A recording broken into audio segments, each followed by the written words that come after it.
And we are here for season 3, episode 1, Sisterhood of Hip Hop, the recap, and I'm here to give it to you. So let's get into it. The intro, and there's no Bia this season, there's no Naima this season, but they are replaced by Lee Mazin and Audra the rapper, who are gorgeous, by the way. And okay, I was going to give Diamond a heart-to-heart, but then she explained why she hasn't released music, because I was really about to go in on Diamond for being on the show for 3 seasons and I haven't heard any music, but I understand now and I will explain later. And then, okay, one thing that stands out in the intro before the episode really started was when Lee Mazin was saying, I need to get my family out the hood. And I was like, okay, like, why doesn't everyone else have the same drive and motivation that you have? Like, really? One person out the whole entire family was like, you know what? We should do better than what we're doing. Like, because really my thing is, there's more power in numbers. Everyone should be on their grind trying to get money and whatever. Even with the Westbrooks. My thing is sometimes people like bash them saying like, oh, they're on Instagram doing just being Instagram models, but they all have the same drive to get out of the hood. Like, really? Begins with Saya, and she is super excited because of the success of B-Day, the song on Tank's last album, which was amazing, by the way. Okay, it's been on the radio for a while and it's one of the highest added songs on the radio. So she's super excited about that, but she wants her solo success with her own album. Donna Perry, okay, she's not getting love from Atlantic Records, so she has to put music to the side and get on her acting grind. So she's in Philly filming a mini-series. And yeah, side note, I am so happy Brianna changed her hair. I absolutely love the black. She looks really, really good. It brings out her face and everything. The blonde was just, it didn't fit her. But she gets a call while filming from Trina, the baddest chick, one of my favorite rappers, and she tells her, hey, since you're in Philly, go check out Lee Mazin's show. She's amazing, she's sweet, and I mean, it's all about sisterhood, so yeah, she said she's gonna check it out.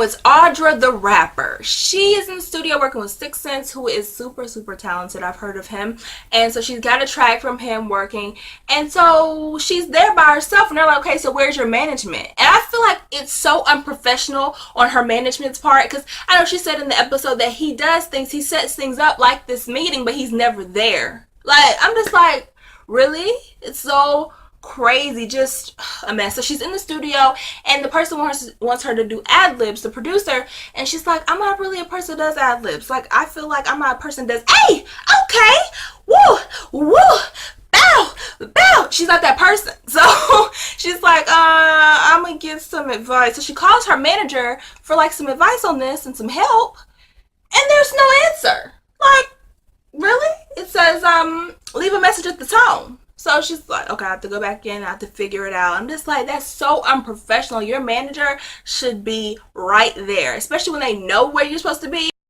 Miss 32 Flavors, Diamond, and she's still with Payroll, who is cute, by the way. The camera didn't show him like that back in, the other season 2. He's really, really cute. You know, you got a type. Cute boys are the only thing that you like. So, she talks to him about her label deal with Polo Ground, how they will not let her get out of the contract, and they can't see eye to eye with the music. And so she's focusing on her clothing line, Diamond Carpintero clothing.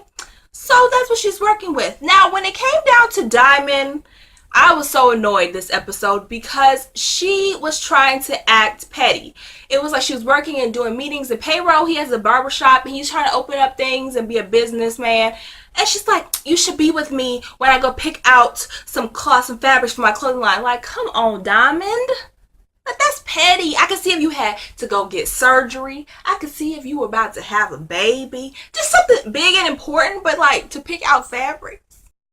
Finally taking the time to put her album together. She wants to call it Saya versus Saya. One side being like the girly side and the other side being all the gangster hits. Okay, but the person that she's working with is like, yo, you gotta take a month out of your schedule to work on this album. Like, no game. So now she has to be serious. No more trips and doing things and get her mind right. Player, and she shows up to Lee Mazin's show and they talk a little bit before the show starts, and she's like, yo, Trina told me about you, da da da, when showed up because she's family and everything. So Lee Mazin gets on the stage. Okay, I said Lee Mason gets on the stage. And it's nice. It's like a little underground spot. She goes off. The music makes sense. She looks good. She knows how to do it. Everything. And I'm just like, whoa. Like, she is really, really dope. Yeah, the song was amazing. And then Brianna's like, oh, it's motivating me to get back in the studio and start to do this music thing again because music is my first love. And I'm like, Brianna, come on, girl. I know she's hot, but at the end of the day, you're signed to a major label. So it's like, sometimes you can be putting music out and thinking that's hot, and then labels like, no, and then you have to go back. I feel like Brianna has to work a little bit more on her craft. She does have songs, but sometimes I feel like she just like throws some things together.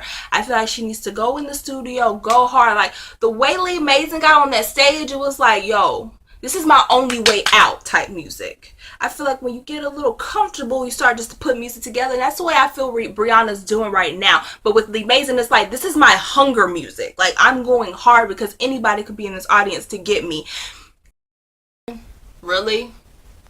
So Diamond calls Saya to talk about her issues with payroll and how he didn't show up to Joann's to pick out some fabric. And I was just like, okay, we would really give payroll the side eye if he was like super duper excited to be picking out clothes, like fabric for dresses and skirts, okay? Now, if he was picking out something for his line, like he was making some suits or like some shirts, okay, we'd be like, okay, y'all making a joint line, but you're making dresses and stuff like that. And so Saya was just like, oh, so y'all having communication issues.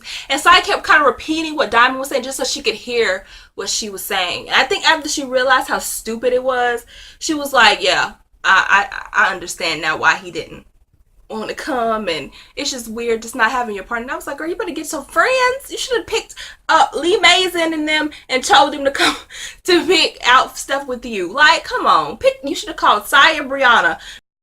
Audra gets back in the studio to do the record that she did in the beginning of the episode just to figure it out or whatever. Her manager is still not there. So she's trying to, like, she's kind of side-eyeing the management situation right now. But she goes in, it's called Done Did. Super dope after it. Because at one point I didn't know how the record was going to go. Her voice is kind of like low. I thought it was going to be like a bold situation. But it was really, really dope after she finished. What happened in the episode, I'm super, super excited for this season. Okay, Sisterhood of Hip Hop. First episode recap. What do you think about the episode? What do you think about the new people added to the cast? I want to hear from you, and I'll see you later.